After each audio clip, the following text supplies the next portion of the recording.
I'm Nat Keohane, the president of the Center for Climate and Energy Solutions, and I'll be talking about climate change, all the aspects of it, how we know it's happening, what's happening, where we're headed, how we can solve it, and how we can use markets to help solve it as well. Good evening, and welcome to the start of our 22nd season of seminars at Steamboat. I'm Walt Abbott, I'm the chair of seminars, and it's my pleasure to be able to greet you tonight. Today we begin the 2024 season with the 93rd seminar in our history.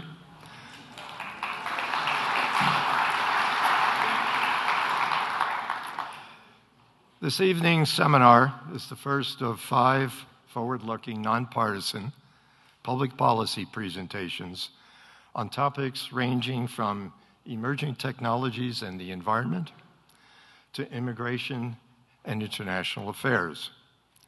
As important as each of these topics are in and of themselves, together they are even more important when in terms of their relevance to the other topic that we'll have later on this month, which is on the November election.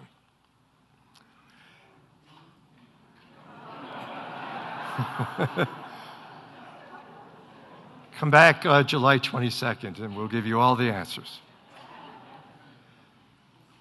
At seminars, we aim to shed light on key issues and explore various public policy options. Our lineup of expert speakers bring fresh and varied perspectives. But your presence here really makes it special. You have a commitment to staying informed and engaging in crucial discourse.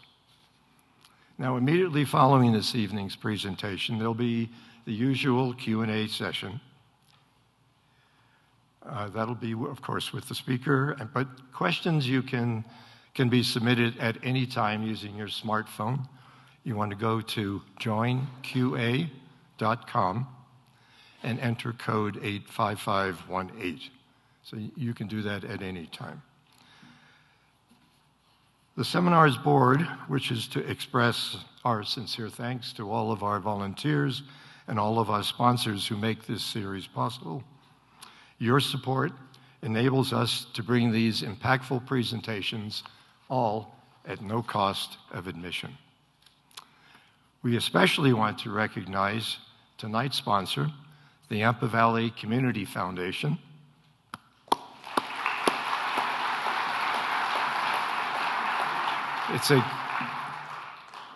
It's a great organization that does so much for so many things here in the Valley. And we also want to recognize our supporting sponsors, Emily and Tony Seaver,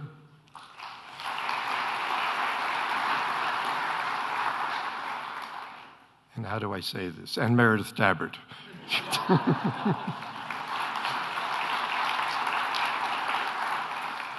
Donations are always welcome, which you can do by going to our website. You can get there by scanning the QR code on the back of your program. But starting this year, you can also use Venmo. And if you want to use Venmo, just look for @seminars at Steamboat. @seminars at Steamboat. That's it. Okay, video recordings of all seminars are available by going to the website, and you can also go by searching YouTube. And we do encourage you to share the link to these recordings with friends and colleagues. Podcasts of all seminars are available at KUNC Public Radio of Northern Colorado. You can link to the podcast, but also the videos by going to shows and podcasts at kunc.org. Now, I've got a new wrinkle. Last year it was the QR codes, but we really need to get a handle on the audience for a couple of reasons. We want to bring in as many people as we can, but it's also important as we seek out grant support. So I'm going to ask staff to just bring the lights up for a second. I'm going to take a quick panorama of all of you. And next week, I'll tell you what the attendance was, if I do it right. All right. Okay. And now for the meat of the program. Here to introduce this evening's speaker and moderate the Q&A session is seminar's board member, Mitch Wallerstein. Thank you.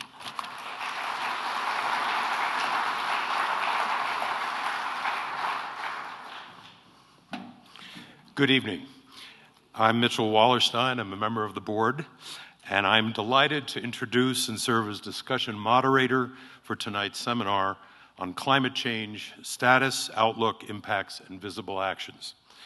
As we all know, among the challenges we face here in the Mountain West are persistent long-term drought and water shortages, increased threat of wildfires, and of course, the ever-present pine bark beetle infestation, all of which are climate change related.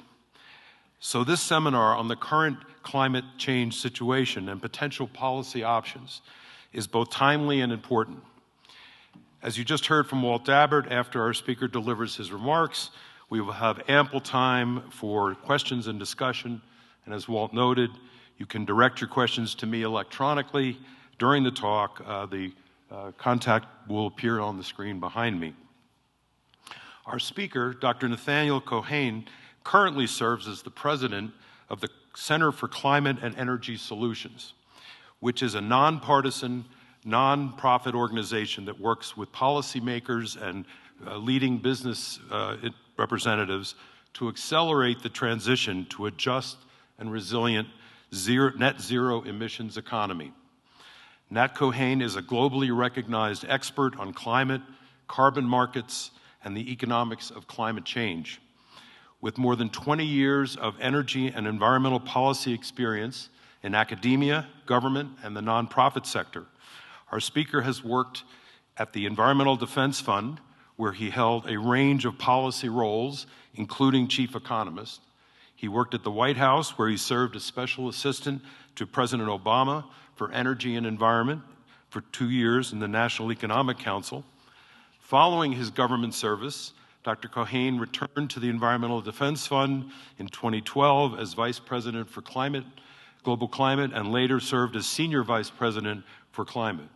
He led EDF's research and policy advocacy on climate change in the United States and globally until 2021.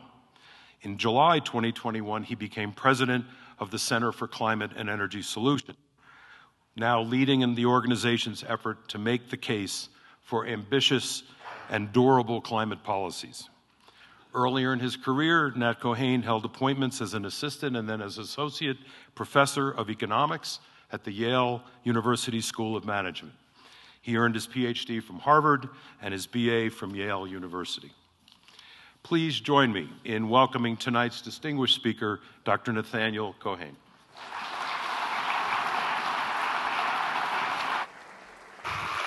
Thanks, Mitch. Put the leg. Good evening. Thanks so much for coming, Mitch. Thanks for that really generous intro. We'll see if I can get the slides to work.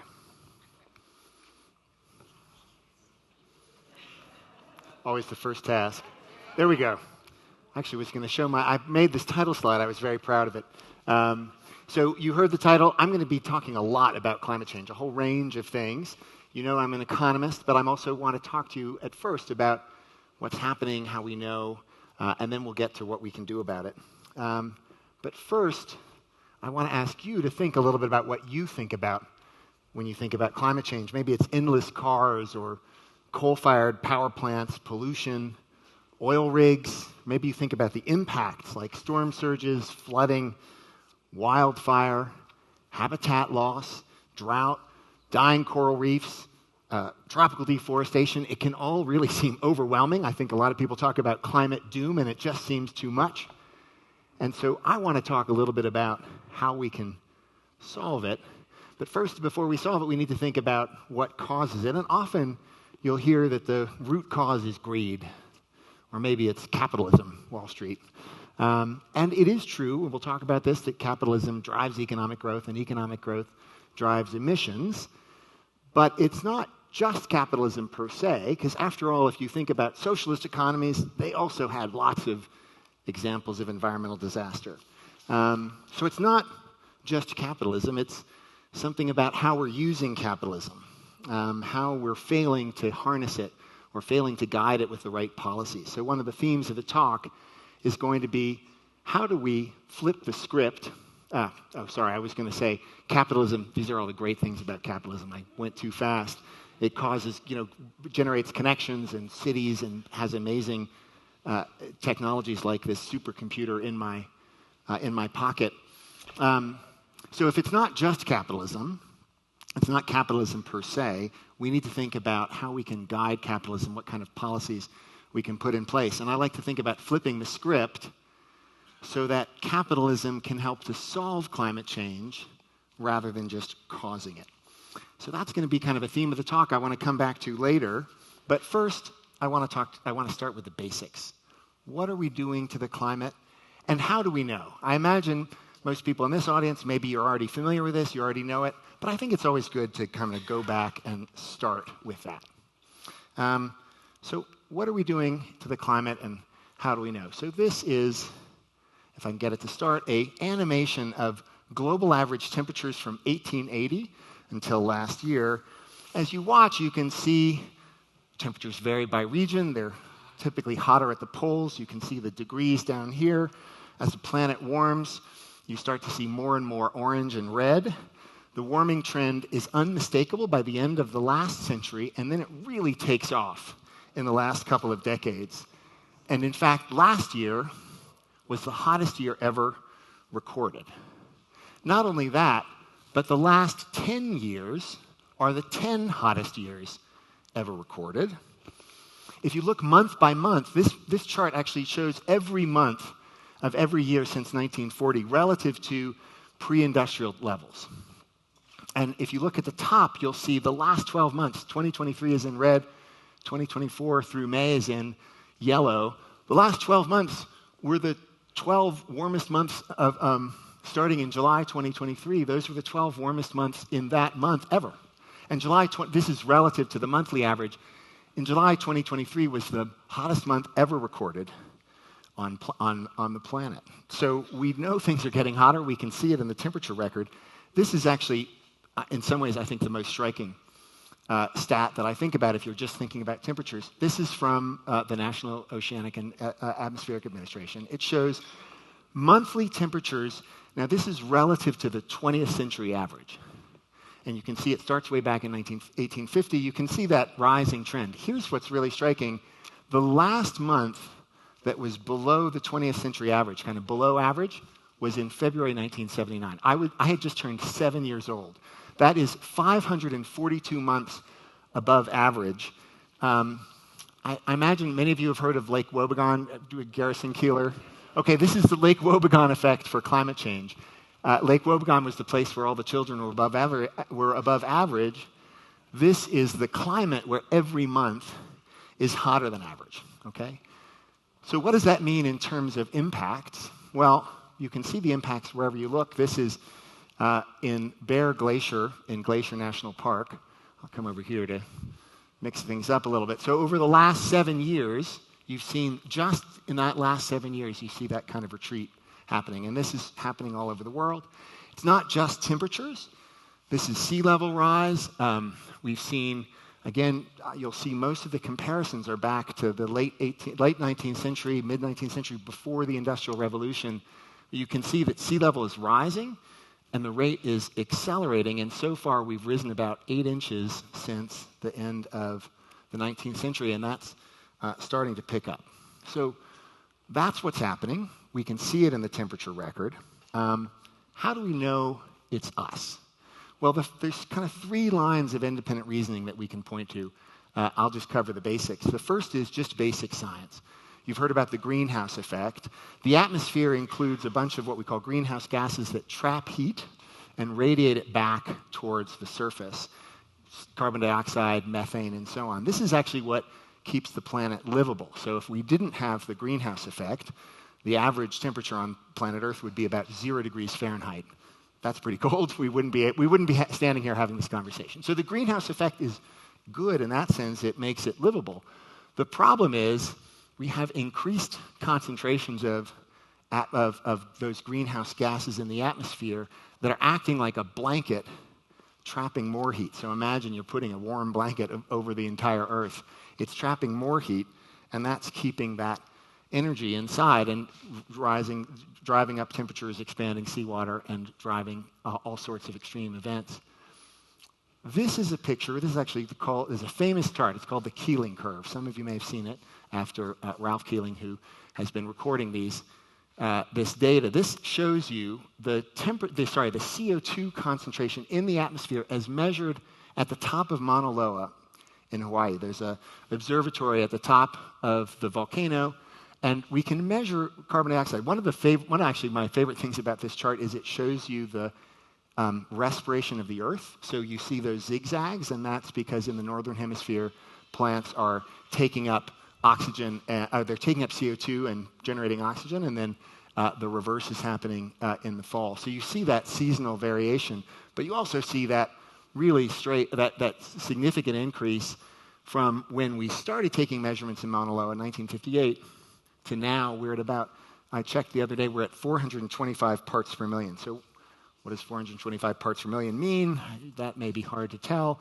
But if we look at the historical record, we're only tracing Mauna Loa since 1958, but we can look in ice cores and we can measure the CO2 concentration in ice cores back to thousands of years ago. And what we find is that we are at a higher level of CO2 than we have been in tens of thousands of years. This goes back 10,000, but you could do the same thing back millions of years. And you see how sharp that increase is. How sharp the increase is in carbon dioxide. We're also doing this with other greenhouse gases, but CO2 is the main one. So this is putting that blanket around the Earth, and it's not surprising given that basic science I mentioned before that temperature is rising as a result. So that's the first line of evidence. That's kind of the main one. We're putting greenhouse gases into the atmosphere. We know the science. It's not surprising to see the temperature rise. But I want to give you kind of two other lines of evidence too, because there are some people out there who will say, oh, it's something else. It's solar radiation or it's water vapor. Here's a similar chart. This is from the National Climate Assessment a few years ago. So this is observed temperatures, again, from around the turn of the century, 19th century or 20th century to this was 2014, so about a decade ago. This is the temperature record, okay? This is all that we can explain with natural factors, so solar radiation, water vapor, a bunch of things. So this is just looking at natural factors, and what you see is we can't explain that observed temperature increase. But if we add human impacts, if we add those rising, what we know about the effect of those greenhouse gases that we're adding, and you put that on top of natural factors, we can explain the observed temperatures very, very well. And this is actually an independent line of evidence because it's based on models that reflect the understanding of the atmosphere. And it shows you can only explain what's happening with the human influence. This is the last one that I'm going to share. I mean, there are more like this, but this is like the human fingerprint. This is a really interesting one. This shows the temperature change, again, this is from mid-century to about a decade ago. The upper panel is in the stratosphere. That's the upper part of the atmosphere. The bottom panel is the troposphere. That's close to Earth. What you see is that the stratosphere is cooling and the troposphere is warming. That's exactly what you would expect to see if we're putting a blanket kind of around the troposphere, right? We're capturing more heat under that blanket in the troposphere, but less heat in the upper atmosphere. Whereas if it were something external, if it was solar radiation, we would see warming the whole way through. So this is sort of you can think about this as the kind of human fingerprint on this. Okay, so where are we headed? That was where we've been and how we know. Where are we headed? I wanted to start with this quote from the Intergovernmental Panel on Climate Change. So the IPCC is a group of of scientists nominated by every country in the world, essentially. They come together every 5 or 7 years, some of the best climate scientists in the world, and they write a report on climate change. They've been doing this since about 1990. And the most recent one was what's called AR6, Assessment Report 6, and this is like the money quote from that report. There's a bunch of others, but the key thing I want to focus on here is that climate change is affecting every region on Earth, in multiple ways. I was having a couple conversations before the talk with some folks, and they said, wow, I've noticed it in Santa Barbara where I was, or I've noticed it in Colorado, or I've noticed it out east in New York. It's happening everywhere, and it's happening in multiple ways, and the changes we're seeing are just going to increase with further warming. By the way, I should have said this at the beginning. I like to front load the gloom and doom, and then come back to the optimism. So by the end, you'll be feeling much better, but we sort of have to ground ourselves in the really depressing reality. So don't leave in the middle, because you'll just leave and be completely depressed. So here, this is now projections. Now we're going to be looking ahead. Okay, so what you see here is global temperatures. Again, starting in 1950, you see observed temperatures. That's the first part. And then you see potential projections. This is from the most recent IPCC report. And I've renamed this, they name them impenetrable things. This is like SSP 8-7.5. You don't know what that means. I don't know what that means. So I've renamed the scenarios in English. And so what you see is there's a bunch of different possible emission scenarios that lead to different temperature outcomes. So these are all in temperature. I've conveniently put Fahrenheit over on the left if you want to sort of don't want to do the conversion in your head from Celsius. So what you see is, starting from today, there's a pretty big range of where temperatures could end up, and that depends on what we do. That depends on the choices we make.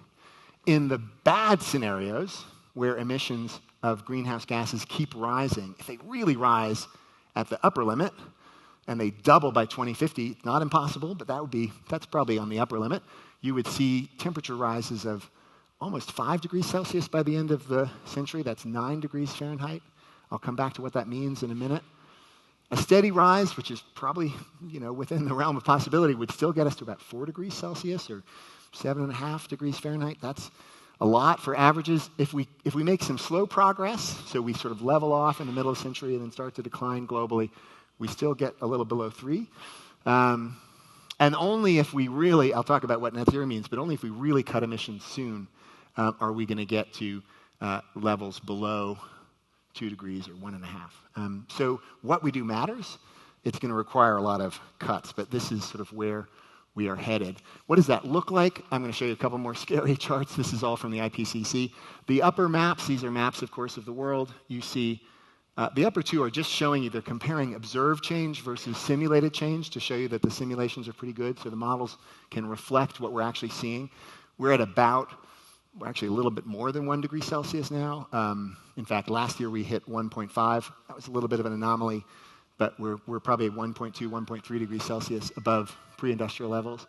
And then down here you see what happens at higher levels of temperature warming that could be in the future, some of those levels we just talked about. Even at 4 degrees, what you see, look here, you see sort of 6.5 degrees throughout much of the northern hemisphere, average temperature increase.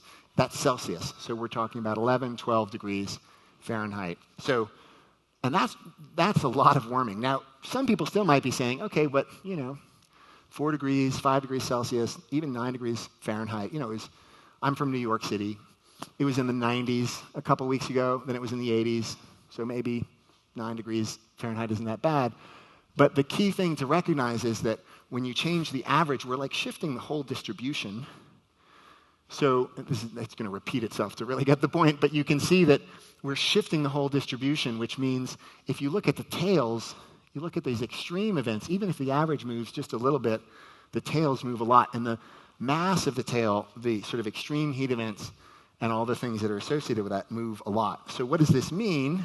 It means that a small change in average temperatures can lead to big changes in the extremes. Another way of thinking about this, again from IPCC, is that events that used to be rare are going to be commonplace. This slide takes a little bit of time to digest. I'm going to shift off it in a minute, but I will tell you the punchline, which is that this is just for the hot temperature extremes, like heat waves, hot days. You can do this for precipitation and drought and other things. But look, if you look over here, for example, so things that used to be, something that used to be a 50-year event, once in every 50 years, with 2 degrees warming, which at least is a good outcome, right? 2 degrees warming, that would happen 14 times as often, so that's like every 3.5 years. Something that used to happen every 50 years, the hottest day in 50 years would be happening every 3.5 years or so. If I've got my math right, yeah. And at 4 degrees, that was sort of kind of in those higher range scenarios. It happens 4 out of 5 years. So we're talking about radical shifts in the climate. This is kind of the scariest. We're really digging into the gloom and doom, but I promise you it won't be forever. But this is kind of the scariest one. What this shows you is at those different ranges of temperature, what you're looking for is how many days is it kind of, there's a risk of death from heat and humidity just from being outside.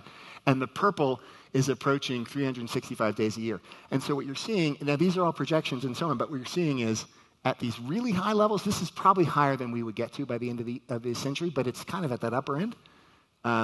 You see lots of areas in the equator becoming basically uninhabitable. And think about what that means not only for people who are there, but what that means in terms of migration, what that means in terms of mass movement of people, what that means in terms of pressure on societies and so on. Okay. In the U.S., that means, another way to think about it, is just lots of hotter days. So this shows number of days above 95 degrees. This is, again, estimates, projections. This is from around 3 degrees Celsius. So this is number of days against 95. The top panel is what we've been used to in the last 20 years of the 20th century. If you're like me, you grew up then.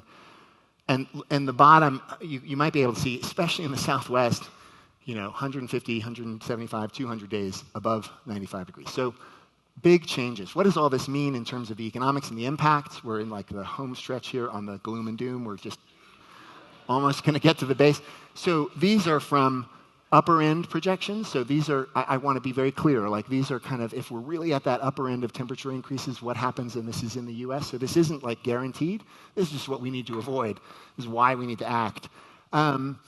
You look at crop yields. These red areas is a map of the United States. These red areas, 50 to 90% reduction in crop yields across the kind of breadbasket. Labor productivity actually goes down if you work outside, but even if you work inside. But this is high-risk labor. You see 1 to 3% declines in productivity. A lot more deaths due to mortality. It turns out heat is a much bigger killer than cold. So when you shift those extremes, you get a lot of people mortality. I should say, sorry, if you add those things up and other things, the same economists who did all these maps for the U.S., when you look at GDP, that looks like, probably in the worst case scenario, that could be 7 or 8% of GDP by the end of the century. That's trillions and trillions of dollars. Even in the sort of mid-range scenario, it's a couple percentage points of GDP every year that's lost. So this is big amounts of damages. Globally, coral reefs, you see 2/3 of coral reefs at risk of being lost forever. And then you can't give a climate change talk without a picture of a polar bear. So there's the polar bear.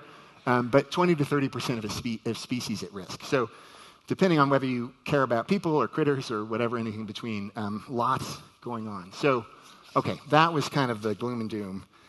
So now I want to talk about what we can do about it and how we can solve it.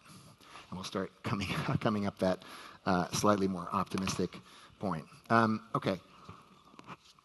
I'm going to talk about this in a couple ways. Kind of the first way I'm going to talk about is like if I were an engineer, and then I'm going to talk about it like an economist. So the engineer in me would say, okay, well, here's what we need to do. We need to cut emissions. You're going to see some charts like this. So this is, again, from the IPCC. What does this show? This shows emissions now. Okay, we were looking at temperatures before. This is now emissions. It's all the greenhouse gases together. Most of that is carbon dioxide. There's methane, nitrous oxide in there, some other things.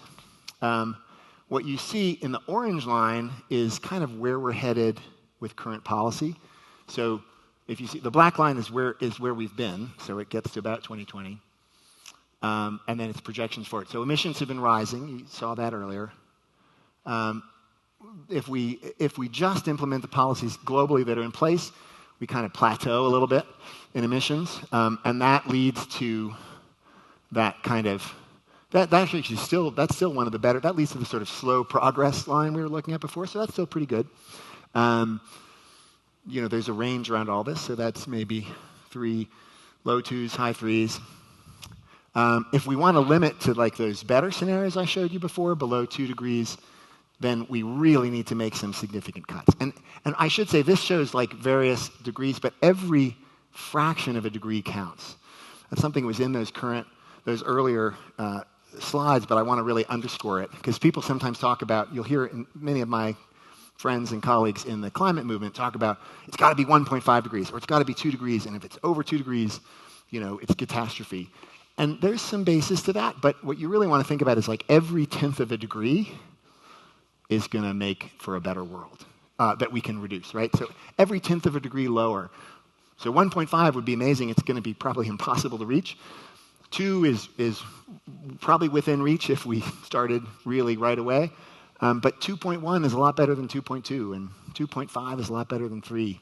So every increment of warming matters. So this gives you a sense. One thing I want to point out here is this line down here called net zero. The idea is if we're going to stabilize temperature, we need to get global emissions to net zero, meaning that we're not emitting anything more than we can take in. You might ask, well, how do we take greenhouse gases out of the air? It turns out we can do that with trees. Actually, trees are a great negative emitter, but you can't probably plant enough of them to do the whole job. So we can also, I'll show you later some pictures of maybe like science, it's almost science fiction, but we have machines that can pull carbon out of the air, or you can do agricultural practices and so on. So the point is when you hear me say net zero, that's where we need to get to at some point if we're going to stabilize the climate. And if we want to get to within 2 degrees, we need to do that probably this century. Okay, another way, I said I was going to be an engineer for a while. Another way to think about this as an engineer is to think about where the gases are coming from by sector. So this is for the US. You can do this for globally too, but just for the US. First of all, I mentioned lots of those greenhouse gases. So carbon dioxide is the biggest source of emissions in the US by far, and that's also true globally, about 80%. Then methane, I mentioned methane. We'll talk about where that comes from. That's actually a much faster acting gas. So this is kind of normalized to 100 years, which is the standard way of thinking about it. So this is normalized to the impact over a century. If we looked on a shorter time period, methane would look bigger because it would have a higher weight. But this is sort of the standard way of looking at it. So most of the greenhouse gases are carbon dioxide, then methane, nitrous oxide, and then those HFCs, PFCs, those things come from industrial processes. You can also think about by sector, and I'll talk about this more in a minute with some pictures. If you look, I often think about pictures, so I've got lots of pictures. But if you think about it by sector, this is 2021, and that's actually shifted recently. But transportation, electric power, and industry are the big ones. It used to be electric power was the biggest in the U.S. Now it's transportation because that's kind of we've made cuts in electric power and not so much in transportation. Industry, and then agriculture is big. Commercial is like commercial and residential. Those are commercial and residential buildings. So those are the big areas. If you wanted to think about this like an engineer, you'd think, okay, we got to go sector by sector. So I thought I would bring this close to home. Does anyone recognize this? I was dropping my wife and family came out. We did some hiking and so on over the 4th of July long weekend. And when I was dropping them off at the airport, I said, "Well, look at that, a massive coal-fired power plant. I should take a picture." So this is one where I'm sure I have the copyright. I'm just joking. Don't worry, I have the copyright. Everything else, but this is one where I'm sure I do it. This is also fascinating to me. So this is the Hayden Station. For those who don't know, about half an hour out of town.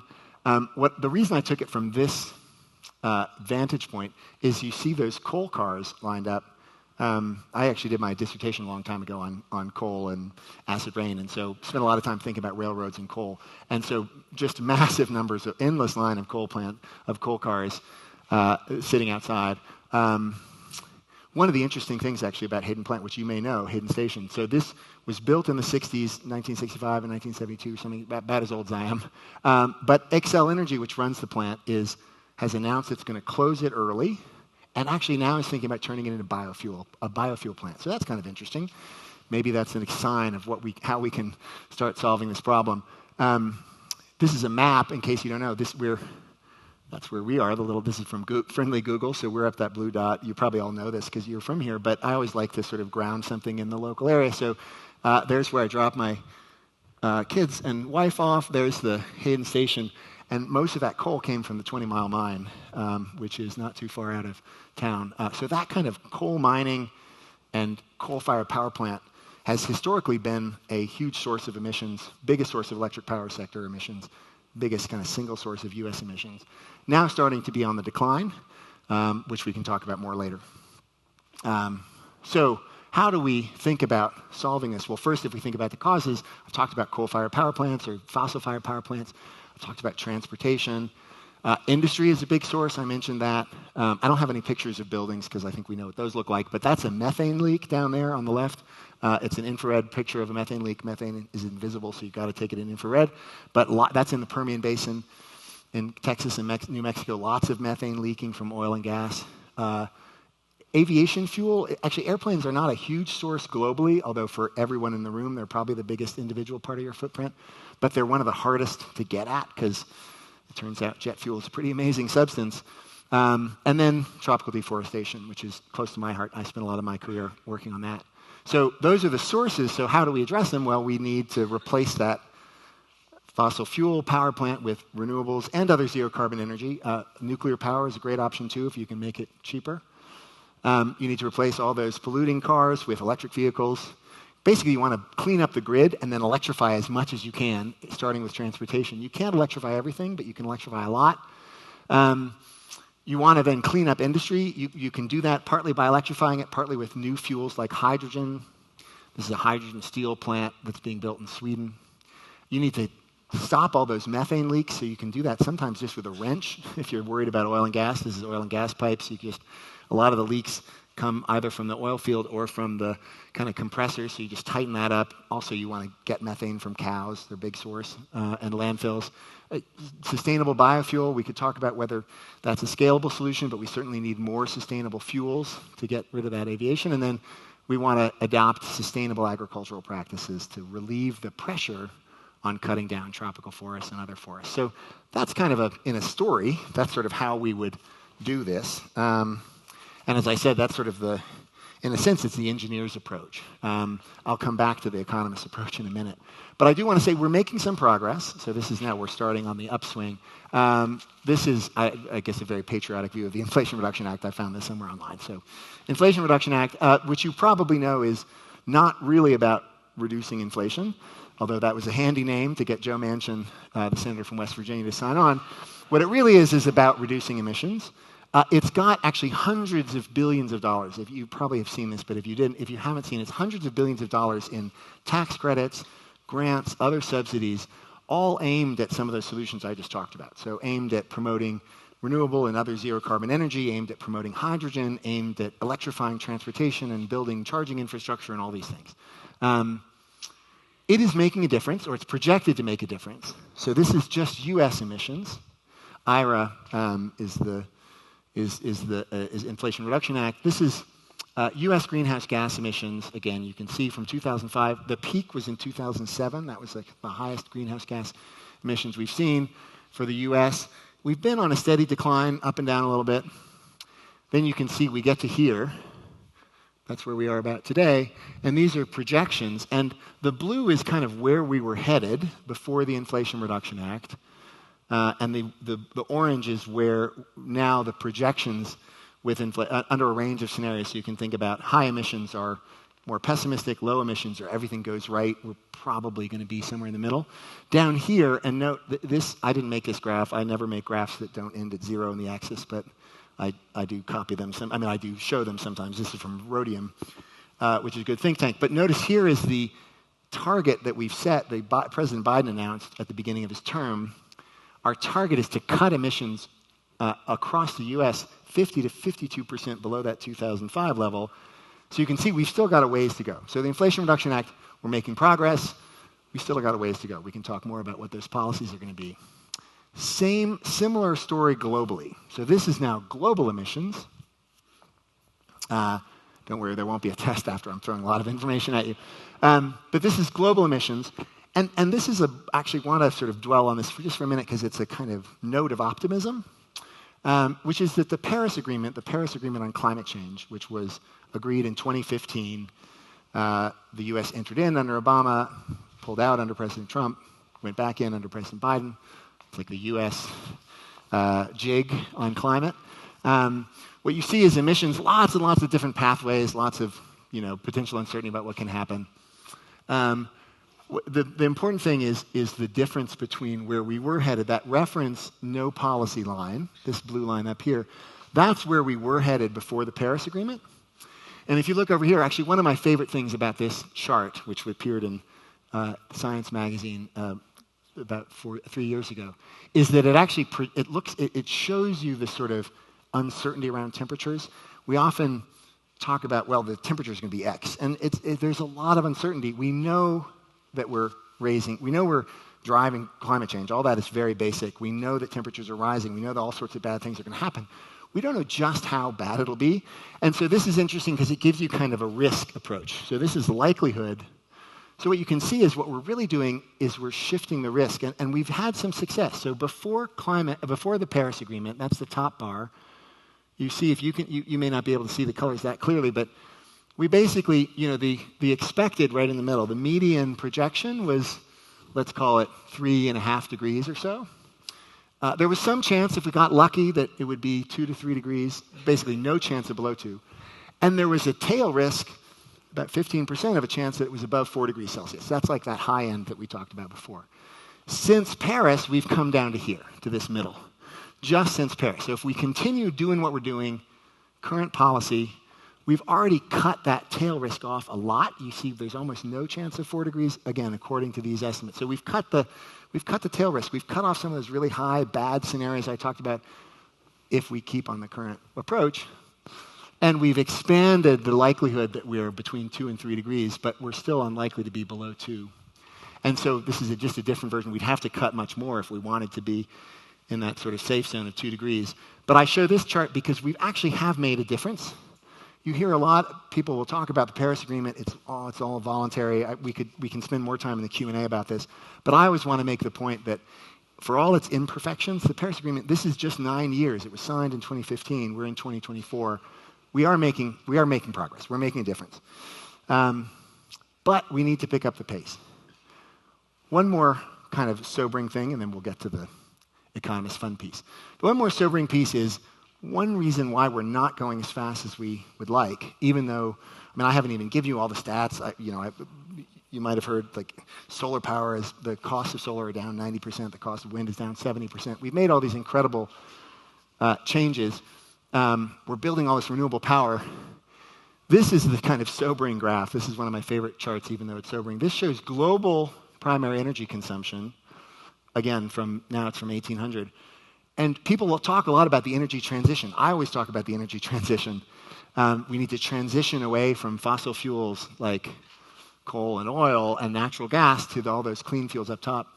So if you just look at like how fast things are growing, you see really, if you look at the top, you see, wow, we're really building a lot more solar relative to what we used to, but we're adding it on top of everything else.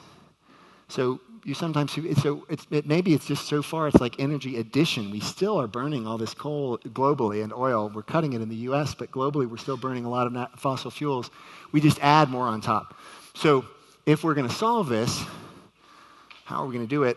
Well, if we really get basic, we need two things. One is we need less high-carbon technologies of all sorts and more low-carbon technologies. That sounds really basic, but it means we can't just add more clean energy or more low-carbon. We have to also replace the other stuff. The second thing we need to do is innovate.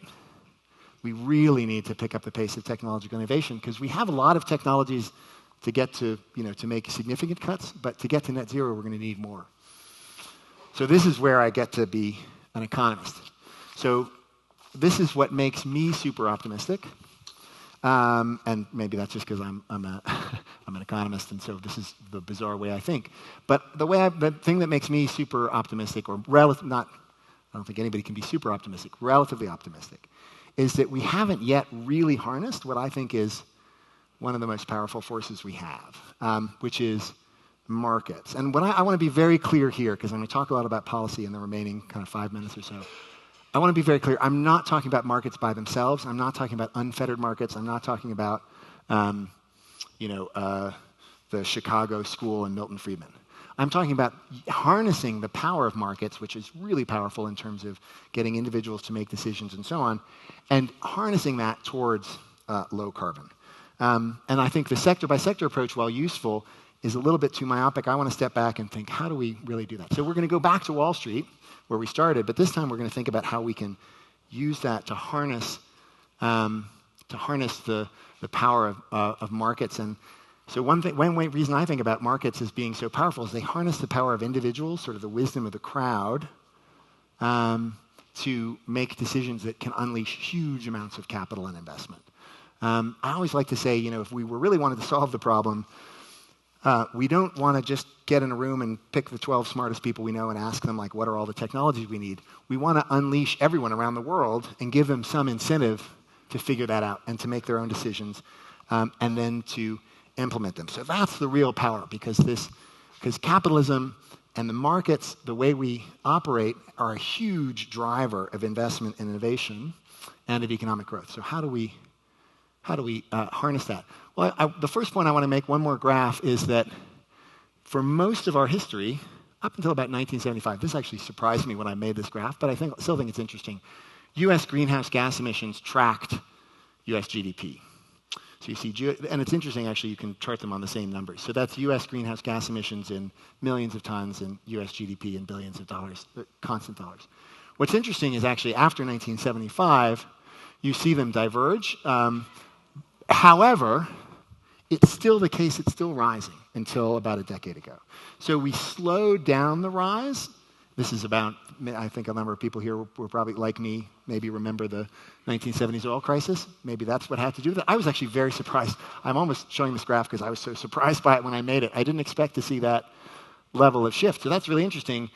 But we need to do more than just have it level off. We need to drive down emissions while driving up economic growth. At least I would think so, because economic growth raises standard of living and so on. So we want to decouple that. So how do we harness the power of markets to drive that economic growth while decoupling it from the energy emissions? And the way I think about this is we need to align human nature with Mother Nature. Okay, so human nature, the kind of profit-seeking drive that fuels capitalism, but we need to align that with Mother Nature. So how do we do that?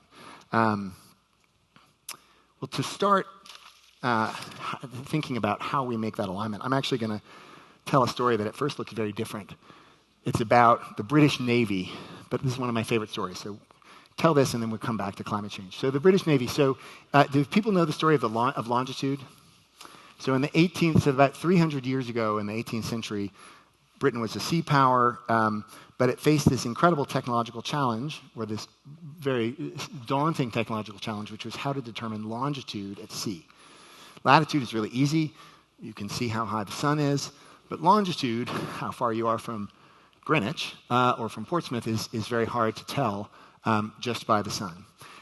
It turned out that Isaac Newton and a bunch of other people thought this is the Royal Observatory in Greenwich. They thought it was going to be massing these enormous star charts. So they all set to work.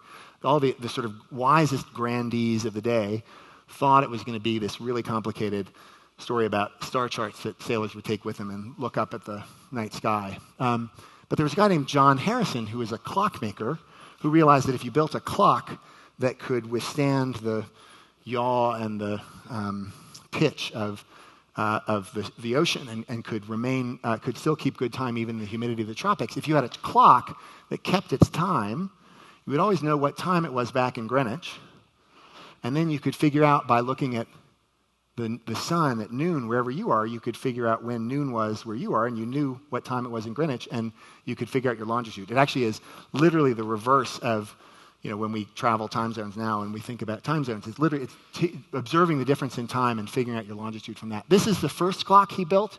It turned out this worked pretty well, but not perfectly. After a bunch of years of tinkering, he built this clock. And this is the one that won the prize. So, I forgot to say, Parliament set up a prize. Key point. Parliament set up a prize of several £100 to whoever could figure out the solution. And that's why Isaac Newton and all those other folks were working in the star charts. Harrison figured out you could do it with a clock. This is the clock that won the prize.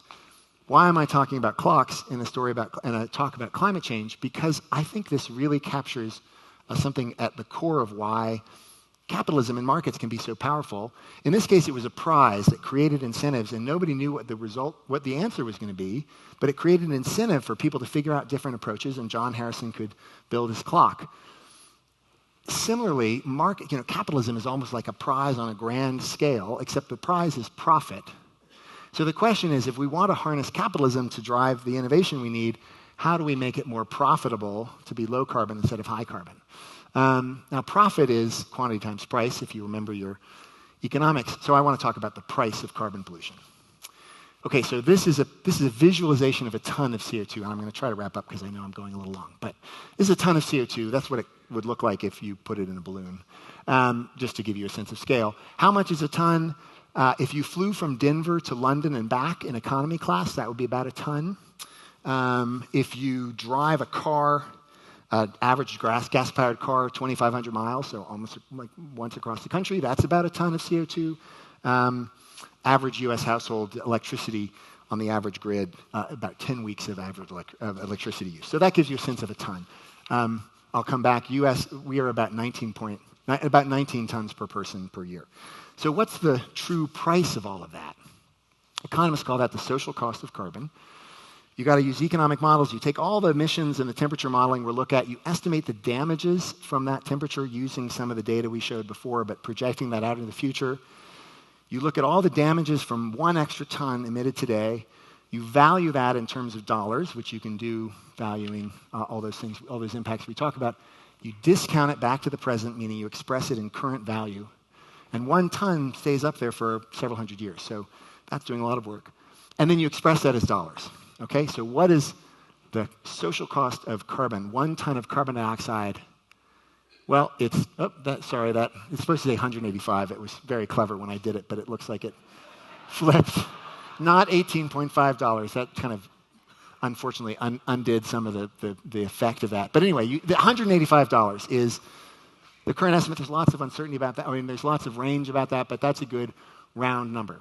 So what does that look like? Well, I said the average person U.S., and this got cut off too. I guess I was too clever for my slides. Anyway, the average person, 19 tons per capita. This figure, which you can't read, but if you could do it in your head, 18.7 times 185 is $3,460. So if you think about that price for every person in the room, roughly that's about $3,400, $3,500 per year in damages.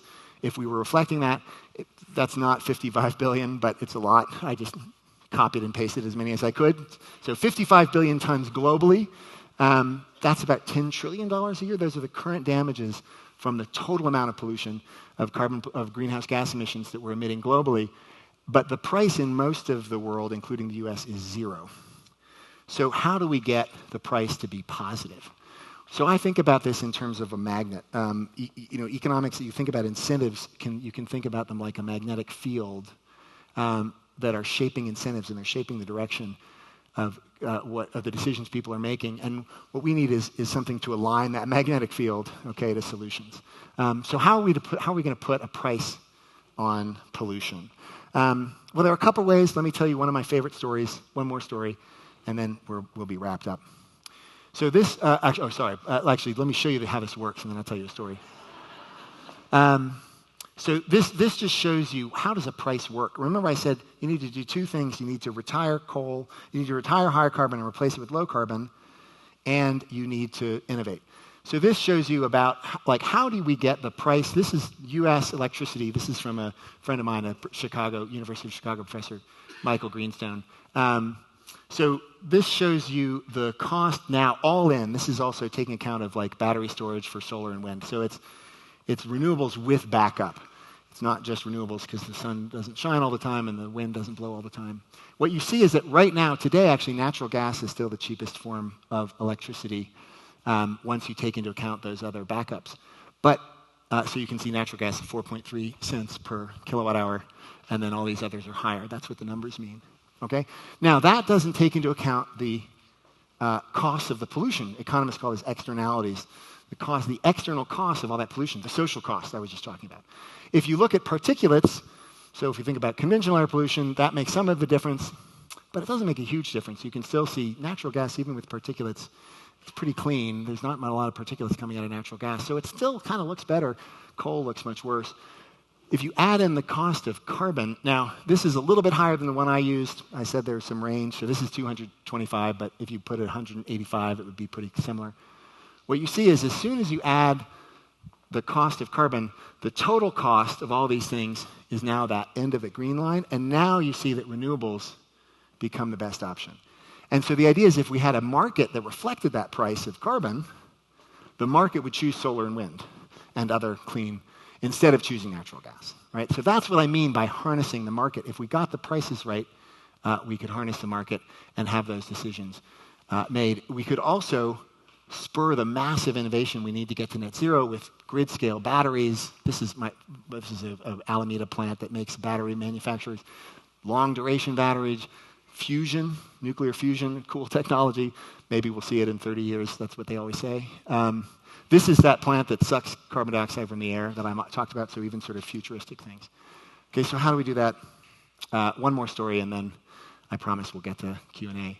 But this is my favorite one. So I'm going to talk, how do we use markets? We know that we can do this because we've done it before with acid rain. So back in the 80s, acid rain was the biggest environmental problem in the US that we were concerned about as a subject of debates among presidential candidates. It was caused by sulfur dioxide emissions from power plants.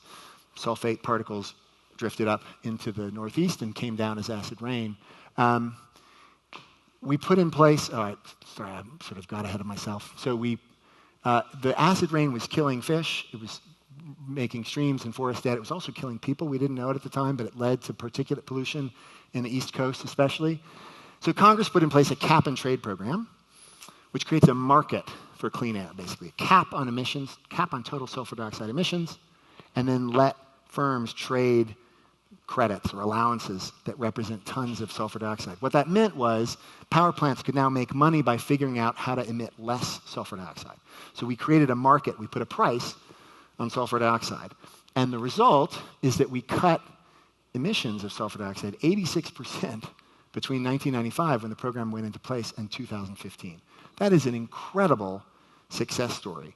If you think about the benefits, the benefits are 40 times the cost, not only in terms of ecological benefits, but especially in terms of human health. So this was a huge success story. That then inspired the European Union to use a similar approach, cap and trade program for carbon dioxide and other greenhouse gases. That's still in effect. It is reducing emissions in the EU. California put in place its program. There's some other northeastern states that have one now too. California's program also put a cap on carbon pollution, so that acid rain story was an inspiration for climate. California attracted 40% of the clean tech investment, partly because of that program, so driving that innovation I talked about. And now we have it all over the world. Many of these programs, these sort of similar cap and trade programs, are all over the world. So they're creating this market, creating that price, starting to drive innovation and drive technological change. What we do in the US, it might be hard politically to pass cap and trade, although we can try. I've been part of those efforts in the past. We could also put in place a tax. This is the last chart, and we got a couple of pictures to take us home. This is some analysis that was recently done by a number of economists at at MIT and former Treasury folks and some others, looking at the effect of a carbon fee. What you see, a carbon tax. These are all different kinds of policies. You've seen a bunch of these emissions. This is US emissions. You've seen a bunch of these before.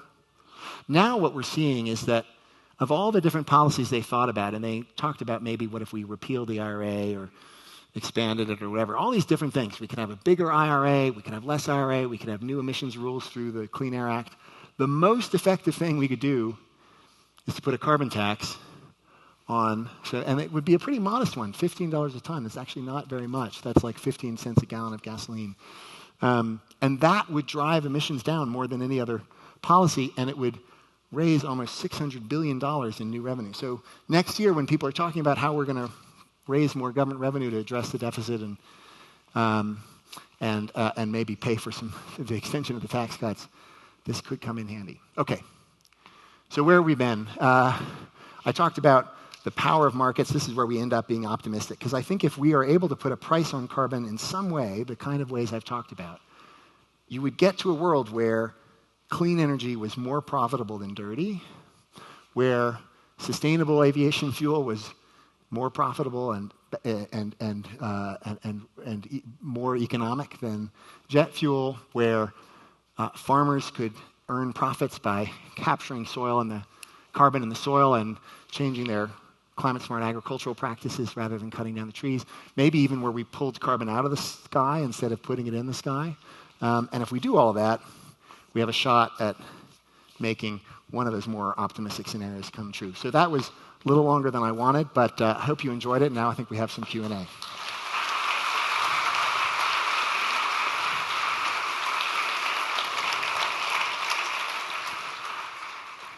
So I told you half an hour, and I came in at 50 minutes, but That's because you used to be an academic. Yeah, that's exactly right. Lots of information and a lot of things to think about. We've gotten lots of good questions that have come in electronically, and I'll try to get to as many as we can in the time remaining. But it seemed to me that I might take the moderator's prerogative and ask the first question, given that we are now in a presidential election campaign. I think I read something about that. Yeah, something about that. We know that, and I should preface this by saying that Seminars at Steamboat is nonpartisan. Your organization, also nonpartisan, so I'm not asking you for a partisan answer. But given that the contrast between the two major candidates on climate could not be more dramatic, more different, we have President Biden, who worked with the Congress to pass the Inflation Reduction Act and to put that legislation in place. Former President Trump, as you noted, withdrew the United States from the Paris Climate Agreement and has stated that he would eliminate all of the Biden climate initiatives if he is elected, including those promoting electric vehicles. So I wondered if you would take some time to just give your sense of where we are and what the stakes are from a climate standpoint. Yeah, thanks. And I think and again, not being partisan about it, just sort of reflecting what the candidates have said and what they've done, because they've each been president now. I guess I break it down in a couple ways. First, thinking about domestic policy, and then I'll come to international. And then I also want to think about sort of the prospects of keeping on to what we've done, what we've achieved so far, versus new stuff. Okay, so start on domestic and U.S. policy, and start on keeping what we've done. So Biden, I mentioned the Inflation Reduction Act. You also had lots of investment in R&D and innovation in the bipartisan infrastructure law, which was bipartisan like it sounds. And you had a bunch of regulations that the Biden administration put in place through the Clean Air Act. I think if we think about in a Biden administration, I think we would likely see Biden building on all those things.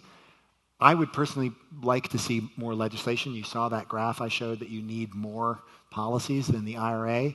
I think that would be a push to, it would depend on who's in Congress, and it would be a push for the White House as well, because there are lots of other priorities. But you would have a shot at new legislation. You would certainly have an administration that was putting in place new regulations. We could talk about the Supreme Court later, maybe, if we want, because that limits what you can do with regulations. But you'd have new regulations, and everything we've done would be protected, right? So all the Inflation Reduction Act money, all that would go out the door, all those credits would remain, and so on, driving emissions reductions. Now, if you think about a Trump administration, first in terms of keeping what we've got, that's actually the good news in some ways, for a couple of reasons. First of all, it's very hard to repeal. It's hard to repeal the legislation, of course. As long as you had any divided Congress, you wouldn't be able to do it. Even if you had a Republican trifecta, a lot of that money, the money in the Inflation Reduction Act, is going to red states. It's promoting clean energy and clean power, and it's promoting manufacturing and new facilities and all those things. So it's actually pretty popular. You mentioned electric vehicles, Mitch. That's the one kind of political football that I think folks are worried about, that if there was that you might see getting pulled away, some of those tax credits for electric vehicles. So that would be a challenge, but most of it would remain intact. Even the regulations, you have to have a full vote of Congress to repeal you can't really repeal them. You would see the Trump EPA trying to walk some of them back. So that would be concerning. But the IRA is doing most of the work. But for new policies, we wouldn't really see anything in place, I don't think. On the international side, which is where I'll wrap up, that's in some ways the most concerning. Because the domestic side, there's only so much the president can actually do without Congress. On the international side, the president would be able to do a lot. It's the Paris Agreement I mentioned is an international agreement. Under the Biden administration, I think we would see the U.S. really leaning in and continuing to try to lead those talks and continue to make progress.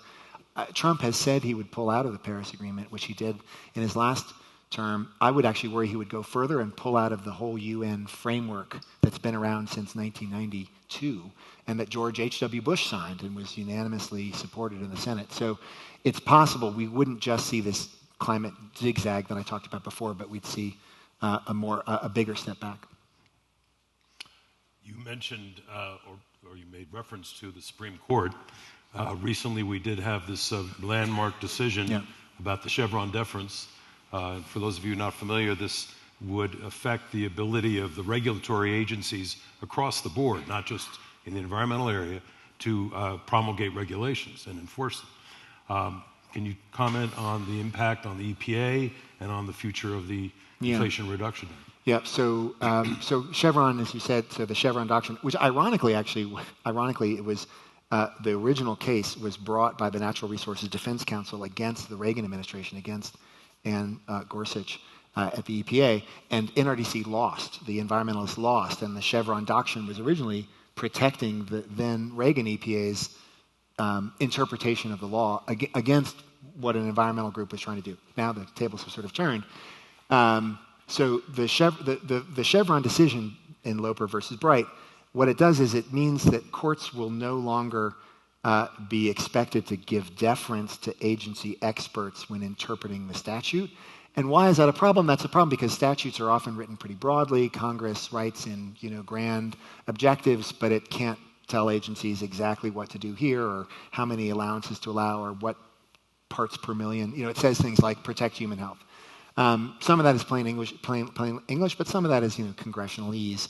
And agencies have historically, since Chevron, been given deference. So the court has now reversed that and said courts need to interpret that, and courts don't have the expertise to do that. So, but there's a sense in which actually Chevron was only kind of icing on the cake is a funny metaphor because it's pretty bad icing and a pretty bad cake.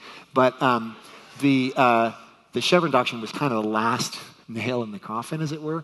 In fact, we haven't seen a lot of, if you look at Supreme Court briefs, they haven't mentioned Chevron because in recent years, because actually this court is pretty hostile in general to agency interpretation.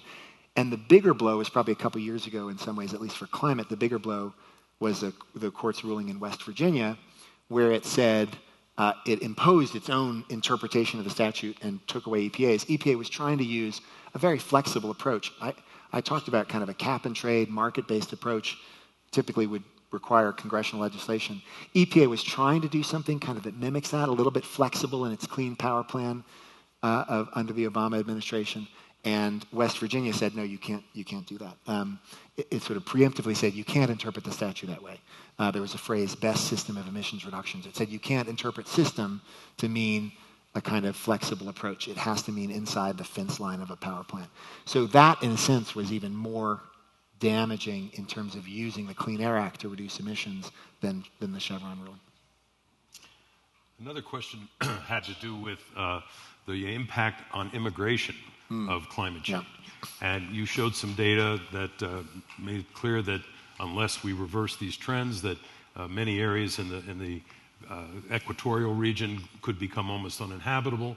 We're already seeing the evidence. I think the UN has estimated that it could be as many as 150 million climate migrants by the middle of the century, which would certainly greatly exacerbate the existing immigration problem.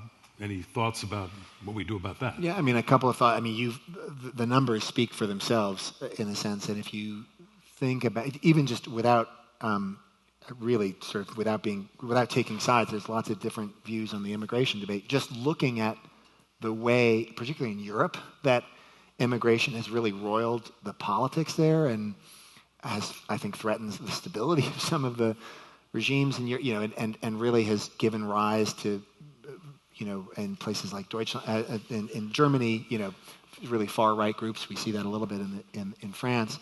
A big driver of that has been concerns around immigration, and if you think about magnifying that, tenfold or 100-fold, I don't know, that would be huge pressure on the system. Huge pressure. I mean, U.S. of course, we also have these debates, and so that kind of pressure, I think, would be, if you just think about the social impacts, the political impacts, in addition to the human impacts of people needing to leave their homes. So that kind of mass migration, I think, is one of the, you don't often think about it because you think about rising sea levels and heat and so on, but that could be one of the more destabilizing pieces. You also think about the national security implications, because before people try to immigrate somewhere, there's often conflict if you're seeing less water, more heat, whatever. So that can be concerning. So there's a lot of of issues that go around. The last thing I'll say briefly is there's some interesting, I'm not at all an international lawyer, but there's some interesting legal thinking being done about how climate change would affect how we think about immigration status and asylum. So people are starting to, that's kind of the cutting edge of how you would deal with that going forward. Since 3 Mile Island and Chernobyl, there's been a general allergy in the United States to new nuclear development. A number of people ask questions about what you see as the role of nuclear. Again, the data you showed, it's pretty favorable in terms of carbon impact, obviously. So I guess I think about the nuclear, I think about it in sort of three pieces, like three buckets. The first one is we have, and this is going to be mostly the U.S., but you could talk about it globally too. Actually, the preface I should say is, it may be obvious, but just so we're all on the same page, nuclear power emits zero carbon in producing the electricity. Now, there's a fair amount of carbon that goes into building a nuclear power plant. That's a pretty massive construction project, lots of steel and cement and so on. But even over the life cycle of a nuclear power plant, much, much, much, much lower emissions than fossil gas, much less coal and so on. So it's basically a zero carbon, clean, from a climate point of view, source of energy. And so that makes it part of the solution. It needs to be part of the solution for climate. So you think about it in three pieces. One is the existing nuclear plants we have. It's about 20% of U.S. electricity generation. We should be keeping almost all of those running. There may be a couple that, I live in New York City. Indian Point is right upstream. Maybe I'm being I do think that there's a concern about an aging nuclear plant, in the watershed of 50 million people. But even then, you need to think about keeping that open, and certainly in places where there's less of a direct impact, I think we need to keep open those nuclear plants. That's the first thing. The second thing is building new ones of the conventional type. I'd like to support that. We ought to be thinking about that. The challenge there is cost. Southern Power Company just built a massive new nuclear plant with a lot of support from the government called the Vogtle plant in South Carolina, I believe, and it was, or maybe it's Georgia, but it was massively over budget and way over time. So one of the problems with massive nuclear power plants, we want to be able to build them, but they take a lot of money and they take a lot of time. So what's really promising is the third bucket, which is what people call advanced nuclear, new technologies that are more modular, that are smaller. There's the jury; those are still cutting edge, so the jury's out on how they'll perform and what the cost will be. But I do think nuclear needs to be part of the solution. And then if we set the market right, if we set those prices right, that's kind of the economist solution. Then we could see if nuclear could compete on a a level playing field when its zero carbon advantages were priced in. That would be what I'd say is like let's level the playing field with that carbon price and see if nuclear can compete. A lot of interest in a local question. Many folks out here have solar panels, but Colorado caps net metering at 10 kilowatt hours for personal solar. From a regulatory standpoint, is there anything you think can be done to change that cap? Yeah, so net metering is a tough question from a policy point of view, and I'll explain why. On the one hand, you want to create incentives for people to have solar power on their roofs, and it sounds like many people do, and that's good, right? If you can make that economics work and it works for people, then that's a great source of zero carbon power. On the other hand, even if you have a solar panel, let's say, even if I have a solar panel on my roof, I still am relying on the grid, right? So somebody's got to pay for the grid. And one of the challenges is so how do you have a regulatory structure where people still support the upkeep of the grid and the distribution lines and transmission so that they get the energy when they need it, when the sun's not shining, so that other people without the solar panels get it. And so how do you design a regulatory structure that allows people to have the benefit of their own solar power, but also be contributing to the upkeep of the grid? It's not just in Colorado, it happens all over the place, and these fights are happening everywhere. Essentially, the answer is we just need, I know it sounds like a cop-out, but we need a new regulatory structure. In most places, we have an electric rate structure that was, designed in the 1960s and 1970s for like baseload coal-fired natural gas power plants.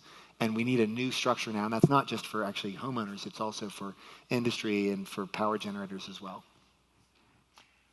We know that there are people out there who are climate deniers, who either don't believe the data or for whatever reason. Any thoughts about what we all can do to help people who are still denying the realities that you've shown us to change their view? So one thing I will say, and there's a more general question that might be, we might wrap up on, what can the average person do? One thing that I always say is just talking about climate change. If you're concerned about it, and I imagine if you're in this room you are, or maybe hopefully now you've heard my talk, if you weren't sure, maybe you're more concerned, and you think something needs to be done about it, talk to people about it, especially if you know people, if you have friends or colleagues or family members who are skeptical or unsure. I think they can listen to experts talk about it all day long, but what will make a difference is if people they trust and know talk about it. And in terms of the science, I don't expect everyone to, remember everything I said by any means, but one reason, I sort of put up the multiple lines of evidence. One reason I do that is because you'll have a lot of people who say, well, fewer and fewer, thankfully, but a lot of these climate skeptics or climate deniers will say, well, it's solar radiation, and they'll have some chart that shows that sometimes solar radiation was high. And so I put up those multiple lines of evidence to show it's not just that we know the basic science of greenhouse gases and the greenhouse effect, and we can trace the rising CO2. It's not just that that the models tell us we can only explain the observed temperature increase if we have human activity as part of that. It's also those kind of fingerprint pieces of evidence, like I showed the stratosphere is cooling and the troposphere is warming. Now, there are some people who will still insist that, the wobble of the Earth's axis or something, but I think there's so much evidence that it's really overwhelming. But again, I come back to people, they trust and believe people they know, and it used to be, I'll say this last thing, it used to be that the folks in the climate movement would say things like, 97% of scientists agree that, climate change is real and it's happening. And I did not say that, and one reason I didn't say that is because that doesn't convince anybody. If people already believe it, then if they believe in the evidence or they listen to the evidence, they're not going to necessarily care about it, 97 versus 96, and it makes other people say, well, maybe the 3% are right.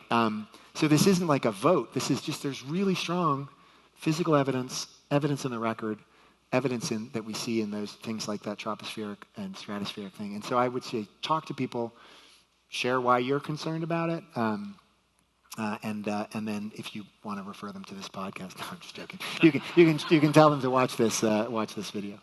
I think that's a very good note on which to end. Nat, thank you for an excellent presentation. Well, thanks very much to all of you.